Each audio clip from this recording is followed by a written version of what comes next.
Theresa May yesterday signalled that the takeover of one of the UK's leading industrial firms will be blocked if it is not in the national interest.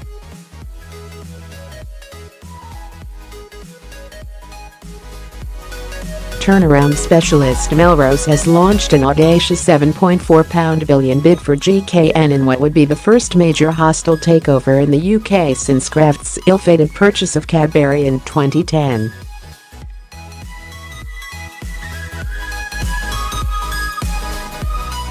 Melrose aims to sell the firm on at a profit within 3 to 5 years, fueling concerns its short-term approach would be bad for the company and for Britain.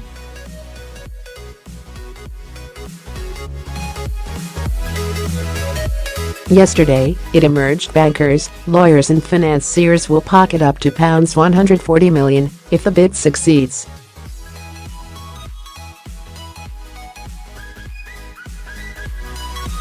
But GKN has rejected the approach from Melrose, and its defense has been bolstered by mounting opposition to the deal.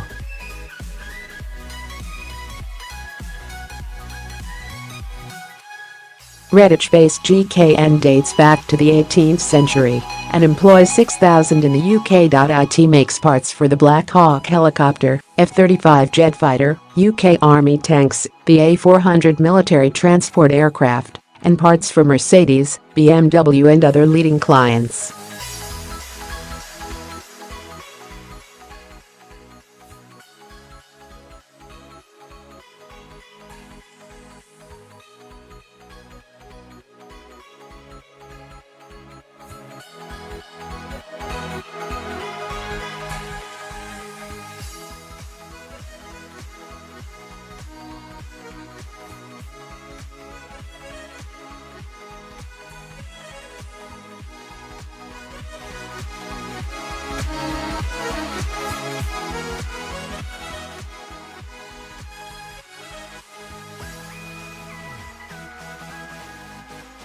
There is pressure for the government to step in due to GKN's key role in defence industry work.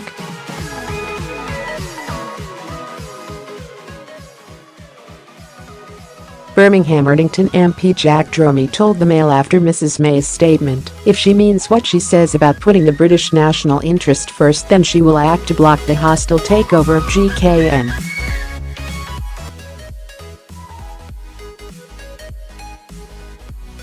There is growing cross-party concern over the hostile takeover of a world-class company.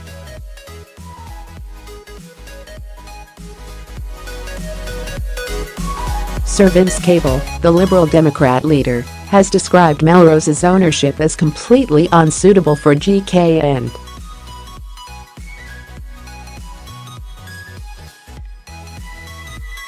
In a letter to the Financial Times yesterday, Professor Chris Carr, from the University of Edinburgh Business School, defended GKN.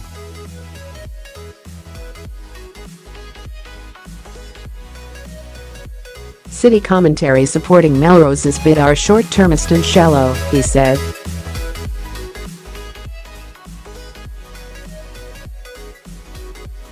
Should shareholders take Melrose paper, they'll own a ragbag portfolio with no synergies and can only hope for desperate rapid sell-offs.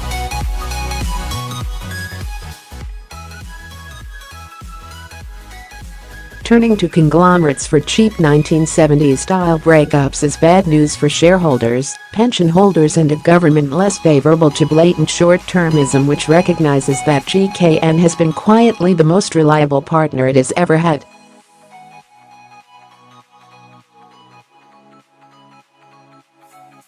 Unite Assistant General Secretary Steve Turner said, "This is a bid that puts a jackpot payday for a small number of people ahead of the long-term stability of a world-class engineering firm and thousands of workers who make it a success."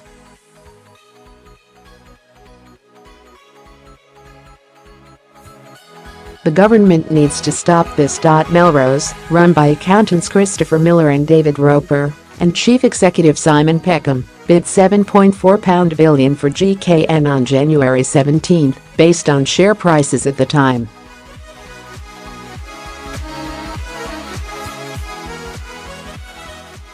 GKN derided that as derisory and opportunistic. Last night Melrose said, "We welcome any and all opportunities to explain to the government why we believe a merger with GKN will create an industrial powerhouse of which the UK can be rightly proud."